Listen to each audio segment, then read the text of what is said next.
నమస్కారం వీటీ న్యూస్ కు స్వాగతం లక్ష్యం సమాజహితం నేను మహేష్ ముందుగా వార్తలోని ముఖ్యాంశాలు ఆదిలాబాద్ జిల్లాలో కళ్యాణ లక్ష్మి చెక్కుల పంపిణీ లబ్ధిదారులకు అందజేసిన ఎమ్మెల్యే జోగు రామన్న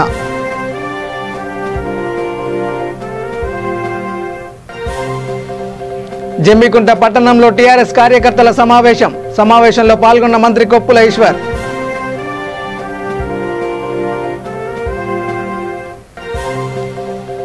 గుంటూరులో జిందాల్ అధికారులతో మంత్రి బొత్స సమీక్ష సమావేశం జిందాల్ ప్లాంట్లో జరుగుతున్న పనులను పరిశీలించిన మంత్రి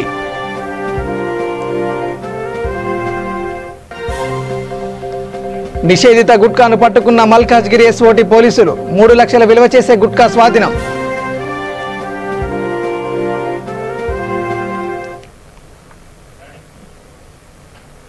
ఇక డీటెయిల్ చూస్తే ఆదిలాబాద్ జిల్లా జైనత్ మండల కేంద్రంలోని రైతు వేదికలో కళ్యాణి లక్ష్మి చెక్కులను ఎమ్మెల్యే జోగు రామన్న చేతుల మీదుగా 30 మంది లబ్ధిదారులకు పంపిణీ చేశారు. అనంతరం ఎమ్మెల్యే మాట్లాడుతూ పేదవారికి కళ్యాణ లక్ష్మి షాదీ ముబారక్ చెక్కుల ద్వారా ఎంతో భరోసాగా తెలంగాణ రాష్ట్రం నిలుస్తుందని తెలిపారు. వీటి ద్వారా ఇప్పటి వరకు ఎంతో మంది లబ్ధి పొందారని తెలిపారు.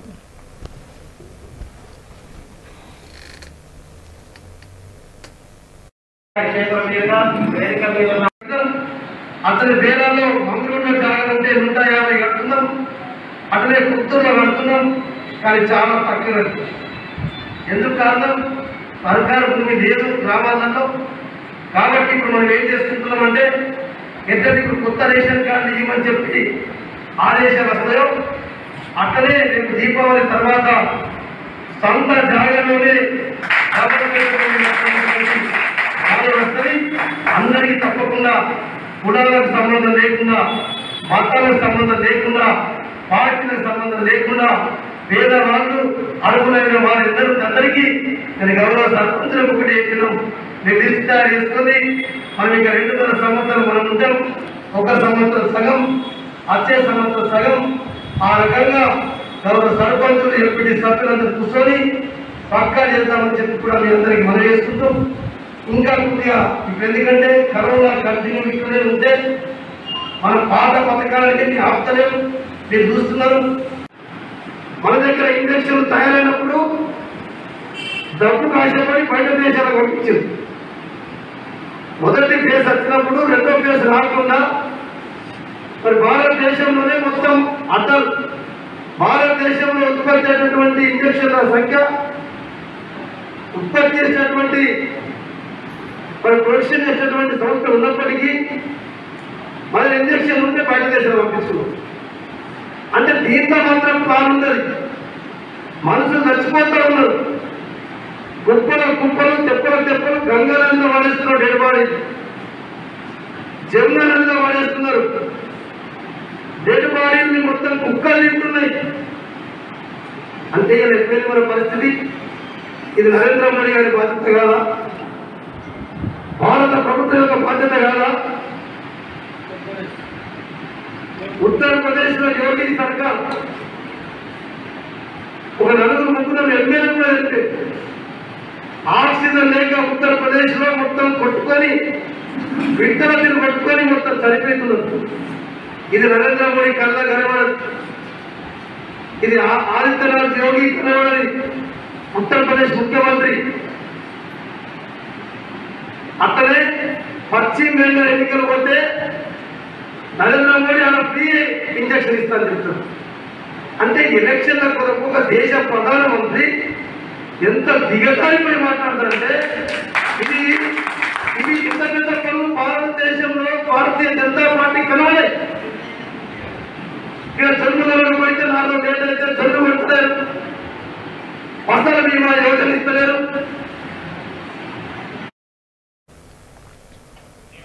కరీంనగర్ జిల్లా జమ్మికుంట పట్టణంలోని ఎంపీఆర్ గార్డెన్లో ఏర్పాటు చేసిన కార్యకర్తల సమావేశానికి సాంఘిక సంక్షేమ శాఖ మంత్రి కొప్పుల ఈశ్వర్ హాజరయ్యారు. ఈ సందర్భంగా మంత్రి మాట్లాడుతూ దేశంలో ఎక్కడా లేని విధంగా తెలంగాణ ప్రభుత్వం అనేక పథకాలు అందిస్తుందని అన్నారు. తెలంగాణ రాష్ట్రంలో ప్రతి అర్హుడికి రేషన్ కార్డు ఇచ్చేందుకు ప్రభుత్వం కృషి చేస్తుందని తెలిపారు. ఈ కార్యక్రమంలో దామోదర్, చందర్, రాజేశ్వరరావు తదితరులు పాల్గొన్నారు.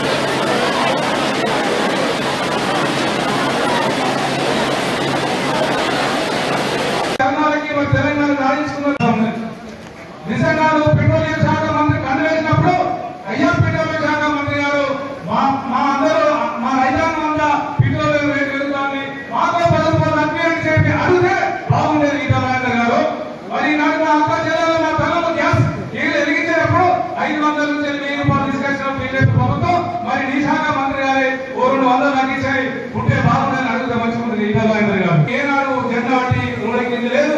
నీకు 6 నెలల్లో టికెట్ ఇచ్చిన తర్వాత ఎమ్మెల్యే అయినా తర్వాత సీఎంపీ లీడర్ అయినా తెలంగాణ ప్రభుత్వం వచ్చిన తర్వాత నీకు తెలంగాణ రాష్ట్రంలో ప్రతిదినం అవసరం పడే మరి ఆర్థిక శాఖ ఇవ్వడం జరిగింది పెద్దలు కేసీఆర్ గారు. మరి ఇంకొక శాఖ రోజు మన అందరితో వెళ్ళే పౌర సరఫరాల శాఖ ఇవ్వడం జరిగింది.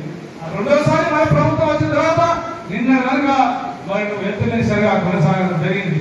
ఇన్ని పదవులు ఇచ్చినా కూడా నీవు నీ ఆలోచన నీ దొంగ బుద్ధి ఒక్క సీఎం కుర్చీ కావాలి. ఈ పార్టీలో ఉండి ఈ తెలంగాణ రాష్ట్ర సమితి ఎలా కలపాలి, ఎలా కూలిపోవాలి, ఎందుకు పోయిండు ఏం చేయాలి. మరి తమ్ముడు అని తన భార్య కూడా మాట్లాడు. తమ్ముడు అని ఏం మోసం చేశారు గౌరవ ముఖ్యమంత్రి కేసీఆర్ గారు? ఎక్కడ మోసం చేయలేదు. తెలంగాణ జిల్లా టీఆర్ఎస్ పార్టీ ప్రెసిడెంట్ నుంచి మొదలు పెడితే తెలంగాణ రాకముందు కూడా కాంగ్రెస్ గవర్నమెంట్ లో అప్పుడున్న హరీష్ రావు గారిని కాదని అపోజిషన్ లీడర్ చేస్తేనే నువ్వు ఇంత షైన్ అయింది. అపోజిషన్ లీడర్ చేసి కేసీఆర్ గారు తర్వాత గవర్నమెంట్ వచ్చిన తర్వాత ముఖ్యమంత్రి తర్వాత ఆర్థిక శాఖ మంత్రులు ఎక్కడైనా ఫైనాన్స్ మినిస్టర్ చీఫ్ మినిస్టర్ తర్వాత ఉంటుంది. ఫైనాన్స్ మంత్రిగా చేశారు, మళ్ళీ మొన్న మంత్రిగా చేశారు. భారతదేశంలో గర్వించదగ్గ ఒక రైతు బంధు కార్యక్రమం స్వయంగా. ఇక నిషేధిత గుట్కాను పట్టుకున్న మల్కాజ్గిరి ఎస్ఓటి పోలీసులు పట్టుకున్నారు. సమాచారం పోలీస్ స్టేషన్ పరిధిలో 3 లక్షల విలువ చేసే నిషేధిత గుట్కాను పోలీసులు స్వాధీనం చేసుకున్నారు. నిందితుడిని అరెస్ట్ చేసి అతడి దగ్గర నుండి గుట్కాలు స్వాధీనం చేసుకుని నాచారం పోలీసులకు అప్పగించారు.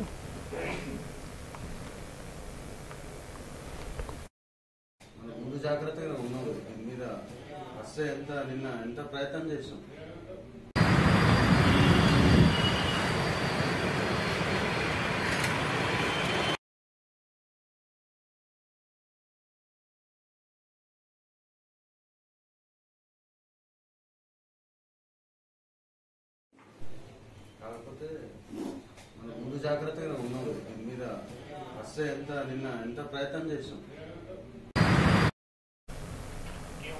గుంటూరు జిందాల్ ప్లాంటులో జరుగుతున్న పనులను మంత్రి బొత్స సత్యనారాయణ పరిశీలించారు. అధికారులతో కలిసి సందర్శించిన మంత్రి విద్యుత్ సరఫరాలో జరుగుతున్న పనితీరును తెలుసుకున్నారు. ఈ సందర్భంగా జిందాల్ అధికారులతో మంత్రి బొత్స సమీక్ష సమావేశం నిర్వహించారు.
She has accepted in respect of our billion this one. Sir, ఇది plant capacity వచ్చి 1200 tons sir. Each boiler వచ్చేసి 600 tons, 644.7 kilometers. And the extent of land given for concession agreement is signed on 2016 February. Power purchase agreement also signed in 2016. If you give the link, any senior government official can see directly from their laptop this plant progress and everything, sir. That is sure, sir. Thank you, sir. Thank you, sir. ఇక్కడ government జరిగింది. Suppose అందరి అడుగుతున్నావు, first second వచ్చిందా అందరి వచ్చిందా ఏంటి, what is the agreement first చూస్తాయి. Sure sir, right sir. Already in position sir. Next sir, this is the system sir. First we went there here. We went there in the front. We have seen the stoker movement and everything. The stoker will burn. Here one good thing, sir. With chlorine dioxide decomposition technique, order is treated before discharge. Well, sir. But that now cases, acid base is adopted. With chlorine dioxide decomposition technique, odor is treated before discharge. Okay, next slide.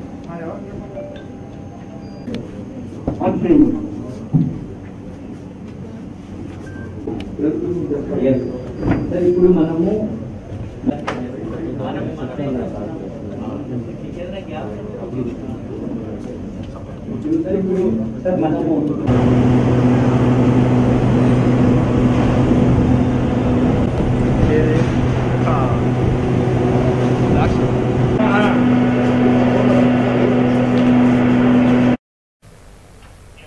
Corona కట్టడిలో దేశానికి ఆదర్శంగా తెలంగాణ రాష్ట్రం నిలుస్తుందని Peddapalli MP Venkatesh అన్నారు. CM KCR రాష్ట్ర ప్రజలందరికీ vaccine అందించేందుకు కృషి చేస్తున్నారని అన్నారు. జూబ్లీహిల్స్లోని ఏవిఎన్ ఆసుపత్రిలో ఏర్పాటు చేసిన వ్యాక్సినేషన్ సెంటర్ను వైద్యులు రాజాతో కలిసి ప్రారంభించారు. ఈ సందర్భంగా ఆయన మాట్లాడుతూ రాష్ట్ర ప్రజలందరూ వ్యాక్సిన్ తీసుకోవాలని విజ్ఞప్తి చేశారు.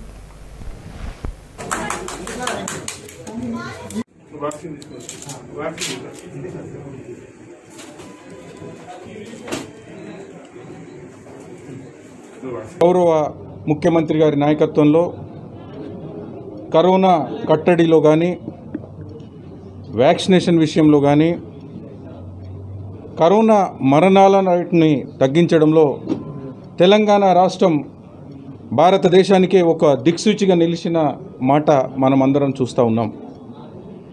ఈ సందర్భంగా గౌరవ ముఖ్యమంత్రి గారు తెలంగాణ రాష్ట్రంలో ఉన్నటువంటి ప్రజలకు వ్యాక్సినేషన్ ఇవ్వాలనేటటువంటి సంకల్పంతో ఒక విప్లవాత్మకమైనటువంటి ప్రణాళికకు తయారు చేసి ఈ తెలంగాణ రాష్ట్రాన్ని వ్యాక్సినేషన్ విషయంలో కానివ్వండి, కరోనా విస్తృతిని తగ్గించడం విషయంలో కానివ్వండి, కరోనా మరణాల రేటుని తగ్గించడం విషయంలో కానివ్వండి, భారతదేశానికి ఆదర్శవంతంగా నిలిచినటువంటి ముఖ్యమంత్రి గారు గౌరవనీయులు కేసీఆర్ గారు.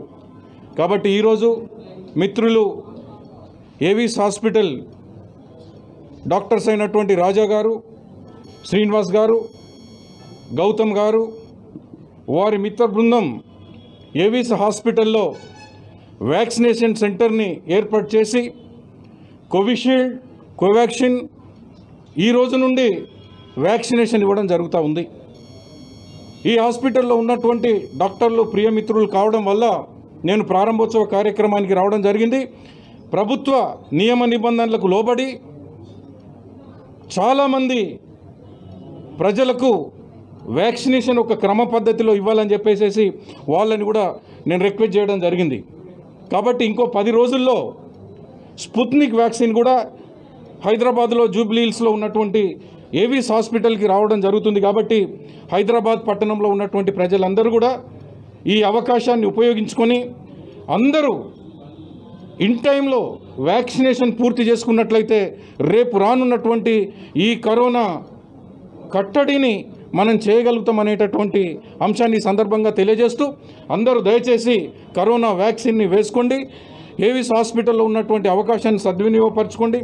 అదేవిధంగా ఎక్కడ కూడా నిర్లక్ష్యం చేయకుండా మాస్కులు ధరించి అంటే థర్డ్ వేవ్ మనం ప్రివెంట్ చేయాలంటే అందరూ వ్యాక్సినేట్ అవ్వాలి.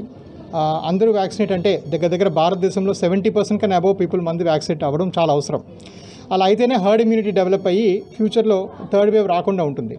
ఇప్పటికే ఫస్ట్ అండ్ సెకండ్ వేవ్లో చాలా ప్రాణ నష్టం, ధన నష్టం, అన్ని రకాల నష్టాలు అనుభవించాం మనం. ఇది ప్రివెంట్ చేద్దామని ఏవిస్ హాస్పిటల్ మేము యాక్చువల్గా వాస్కులర్ సర్జరీలో ఒక అగ్రగామి హాస్పిటల్గా నిలిచాము.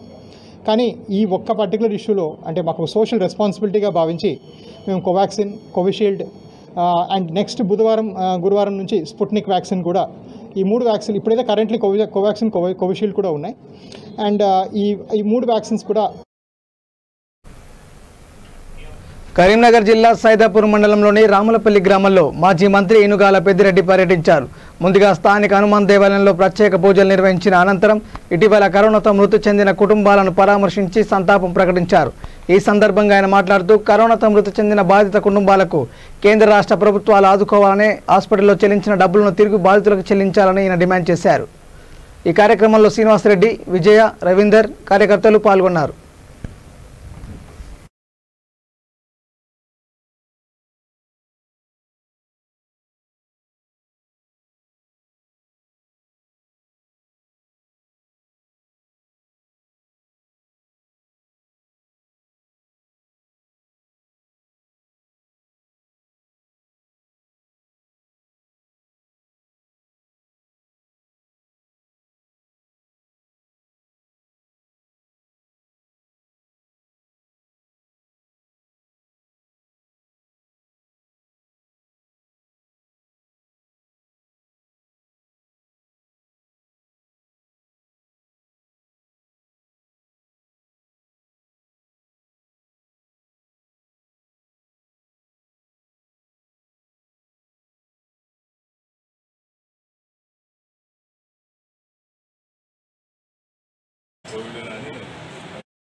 సిద్దిపేట జిల్లా ఉస్నాబాద్కు చెందిన వెల్దండి లక్ష్మీపతి తన 60వ పుట్టినరోజు వేడుకలు వినూత్నంగా మున్సిపల్ కార్మికుల సమక్షంలో జరుపుకున్నారు.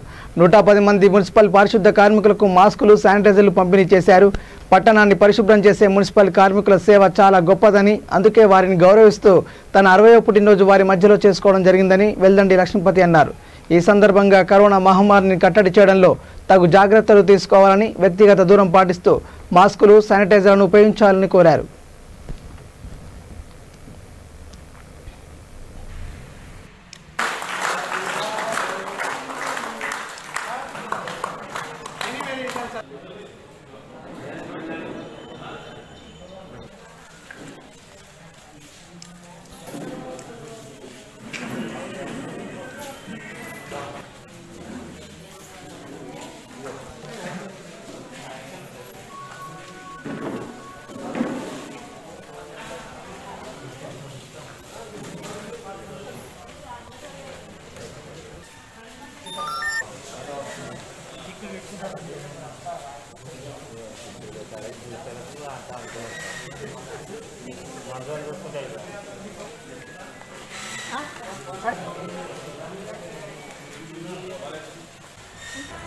ఏర్పాటు చేయడం జరిగింది.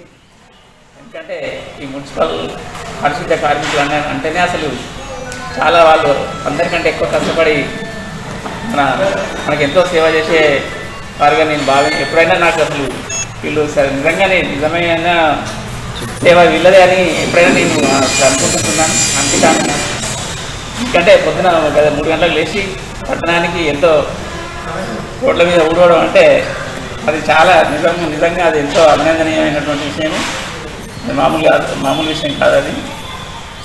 కాబట్టి మీరందరూ ఈ కార్యక్రమానికి వచ్చేసినందుకు మీ అందరికీ ధన్యవాదాలు తెలుపుకుంటూ ముఖ్యంగా అది ఎంత చిన్న వస్తువైనా అది మనం ఒకరికి ఇస్తున్నామంటేనే అది గొప్ప విషయం అని చెప్పుకోవచ్చు. ఆడంబరాలకు పోకుండా లేని వారికి ఇలాంటి సిబ్బందికి సేవ. ఒంగోలులో లయన్స్ క్లబ్ ఆధ్వర్యంలో ఏర్పాటు చేసిన ఆక్సిజన్ కాన్సంట్రేటర్ను రాష్ట్ర మంత్రి బాలినేని శ్రీనివాసరెడ్డి ప్రారంభించారు. కరోనా సమయంలో లయన్స్ క్లబ్ ఆధ్వర్యంలో ఆక్సిజన్ కాన్సంట్రేట్ ఏర్పాటు చేయడం హర్షించదగ్గ విషయమని మంత్రి తెలిపారు. కరోనా చికిత్స సమయంలో ఆక్సిజన్ కాన్సంట్రేట్లు ఎంతోగానో ఉపయోగపడతాయని, అత్యవసర సమయంలో ఉపయోగించడానికి అనుకూలంగా ఉంటాయని అన్నారు. లయన్స్ క్లబ్ చేస్తున్న సేవలు ప్రజలకు ఎంతోగానో ఉపయోగపడతాయని మంత్రి బాలినేని తెలిపారు.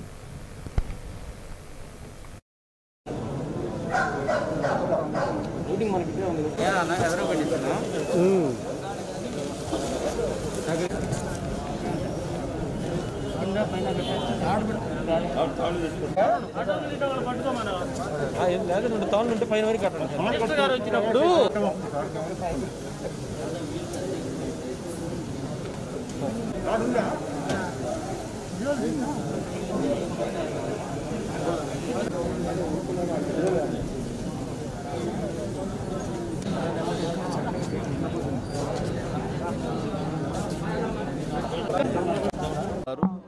మరి దాంట్లో భాగంగా ఈరోజు ప్రజలు పడుతున్నటువంటి ఇబ్బందులు గమనించి వాళ్ళు రాష్ట్ర వ్యాప్తంగా దాదాపు 1,50,00,000తోటి ఈ ఆక్సిజన్ సిలిండర్స్ మరి ఇవన్నీ కూడా కాన్సంట్రేటర్స్ ఏర్పాటు చేసినందుకు వారికి నా ధన్యవాదాలు తెలుపుకుంటా ఉన్నా.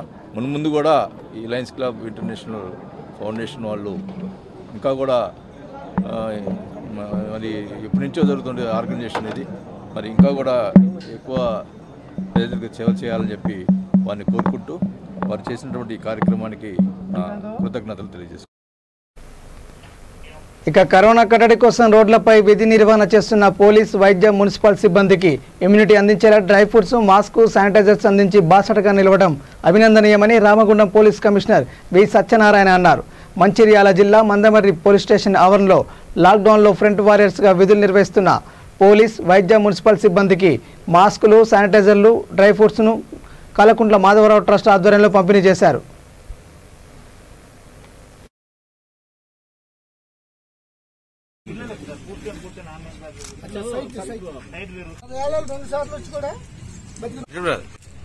ఫ్రంట్ వారియర్స్ అందరికీ dry fruits, sanitizers, mask provide చేసే కార్యక్రమానికి చేసిన మా సహచరుడు Uday Kumar Reddy, DCP Mancherial, ACP Rehman, CI Pramod garu, doctor Anil గారు, శైలజ గారు, అలాగే ఈ యొక్క కార్యక్రమానికి సౌజన్య దాత సందీప్రావు గారికి, ఇక్కడ వచ్చిన వాళ్ళందరికీ, మీడియా మిత్రులందరికీ నమస్కారం. ఏదో మనం శానిటైజర్లు లేకపోతే ఇది ఇచ్చామని అన్నది కాదు. ఆ ఇచ్చే విధానం ఫ్రంట్ వారియర్స్ ఎంత ఇబ్బంది పడుతున్నారు, ఎంత యుద్ధం చేశారు కరోనాతో, ప్రత్యక్షంగా పరోక్షంగా అందరూ చూస్తూనే ఉన్నారు. మీకు తెలుసో తెలీదో, మర్కజీ నుంచి లాస్ట్ ఇయర్ ఢిల్లీ నుంచి కొంతమంది ప్రార్థన కోసం వచ్చి కరీంనగర్లో 12 మందికి పాజిటివ్ వచ్చింది. అప్పుడు మనం వుహాన్లో బయటికి ప్రత్యేకమైన ఫ్లైట్లో తీసుకురావడానికి టీవీలో కూడా చూడటానికి భయం వేసింది మనకి. పేషెంట్కి పాజిటివ్ వచ్చిన అతను ఎలా ఉంటాడని. అంటే వైరస్ గురించి తెలిసిన వాళ్ళు, అంటే మనం 10th ఇంటర్ వరకు చదువుకుంటాం, వైరస్ అంత డేంజరస్. అటువంటిది కరీంనగర్ లో వచ్చిందంటే ఆ రోడ్లో కూడా కరీంనగర్ కనీసం 2 minutes కూడా ఆపేవాళ్ళు కాదు, అందరూ హైదరాబాద్ వెళ్ళిపోయారు. అటువంటి పరిస్థితుల్లో వైద్య సిబ్బంది మెయిన్, పోలీసులు మేము ఉన్నా కూడా మాకు ఒక రక్షణ ఉంటుంది, ఆర్టీఓ లేకపోతే హైదరాబాద్ వెళ్ళిపోయి.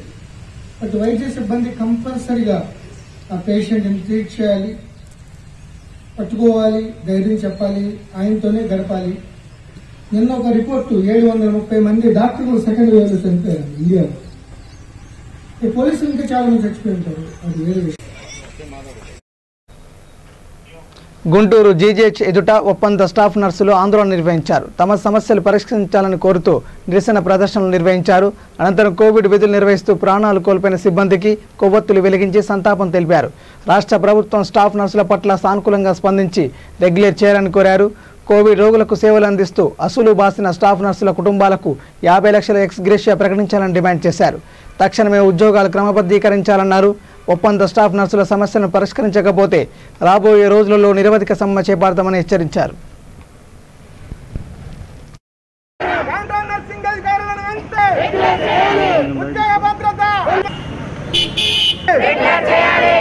నర్సింగ్ అధికారులను వెంటనే నర్సింగ్ అధికారుల ఐక్యత, నర్సింగ్ అధికారుల ఐక్యత, నర్సింగ్ అధికారులను వెంటనే, నర్సింగ్ అధికారులను వెంటనే, నర్సింగ్ అధికారులకు 50 లక్షల రెగ్యులర్ చేయమని చెప్పి రాష్ట్ర పరంగా అందరూ బయటికి రావటం జరిగింది. మన సీఎం గారు హామీ ఇచ్చిన ప్రకారం కాంట్రాక్ట్ని రెగ్యులర్ చేస్తానని, అవుట్ సోర్సెస్ని కూడా పెన్షన్ అవుట్ సోర్సెస్ని రెగ్యులర్ చేస్తామని, సిపిఎస్ని రెగ్యులర్ పెన్షన్ విధానం తీసుకొస్తామని ఎలక్షన్ మూమెంట్లో మనకి హామీలు ఇవ్వటం జరిగింది. హామీల ప్రకారంగా ఇప్పటికీ 2 సంవత్సరాలు గడిచిపోయినా కానీ పరిపాలన మొదలుపెట్టిన తర్వాత ఇంతవరకు మన ప్రాబ్లమ్స్ ఏవి సాల్వ్ అవ్వలేదు. కాబట్టి సీఎం గారు మంచి దృష్టితో మన వాళ్ళు ఫ్రంట్ లైన్ వారియర్స్గా నిలబడి అందరికీ డ్యూటీస్ చేస్తూ వాళ్ళ ప్రాణాలని పణంగా పెట్టి కూడా హాస్పిటల్లో పేషెంట్ సేవ్ చేయడం కోసమే డ్యూటీ చేస్తున్నారు. కుటుంబాల గురించి, పిల్లల గురించి కూడా వదిలేసి కేవలం హాస్పిటల్కి వచ్చిన పేషెంట్ని ట్రీట్మెంట్ ఇప్పించి ప్రశాంతంగా పంపించాలి, వాళ్ళ ఫ్యామిలీకి వాళ్ళ మెంబర్ని అప్పచెప్పాలి అనే ఉద్దేశంతో వాళ్ళ ప్రాణాలను పణంగా పెట్టి డ్యూటీ చేస్తున్నారు. ఇలాంటి టైంలో మా స్టాఫ్ నర్సెస్, హెడ్ నర్సెస్ చాలామంది ప్రాణాలు కోల్పోవడం కూడా జరిగింది. కాబట్టి వాళ్ళకి రావాల్సిన బెనిఫిట్స్ మొత్తం కూడా వాళ్ళ ఫ్యామిలీ మెంబర్స్కి ఇస్తూ, వాళ్ళ కుటుంబంలో ఒకరికి గవర్నమెంట్ జాబ్ ఇస్తూ వాళ్ళకి ఆర్థిక సహాయం చేయాలని కూడా కోరుకుంటున్నా. తర్వాత సీఎం గారు మంచి దృష్టితో ఇంత ఫ్రీ సర్వీస్ చేస్తూ, ఇంత కష్టపడి చాకరీ చేస్తూ కూడా ప్రాణాలు పణంగా పెట్టి చేస్తున్నారు. కాబట్టి వాళ్ళకి న్యాయం జరగాలని మేము రాష్ట్రపరంగా అన్ని జిల్లాల్లో కూడా మద్దతు తెలియజేస్తున్నాం మా ఏపీ గవర్నమెంట్ నర్సెస్ అసోసియేషన్ తరఫున. Thank you. అందరికీ నమస్కారం అండి. ముఖ్యాంశాలు మరోసారి. ఆదిలాబాద్ జిల్లాలో కళ్యాణ లక్ష్మి చెక్కుల పంపిణీ లబ్ధిదారులకు అందజేసిన ఎమ్మెల్యే జోగురామన్న.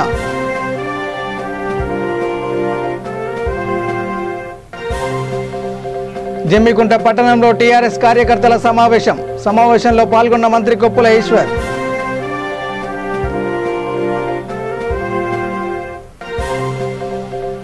గుంటూరులో జిందాల్ అధికారులతో మంత్రి బొత్స సమీక్ష సమావేశం. జిందాల్ ప్లాంటులో జరుగుతున్న పనులను పరిశీలించిన మంత్రి.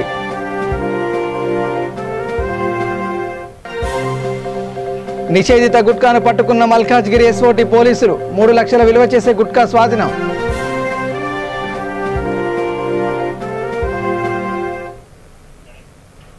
ఇవే bulletin updates. Keep watching V3 news. లక్ష్యం సమాజహితం. నమస్కారం.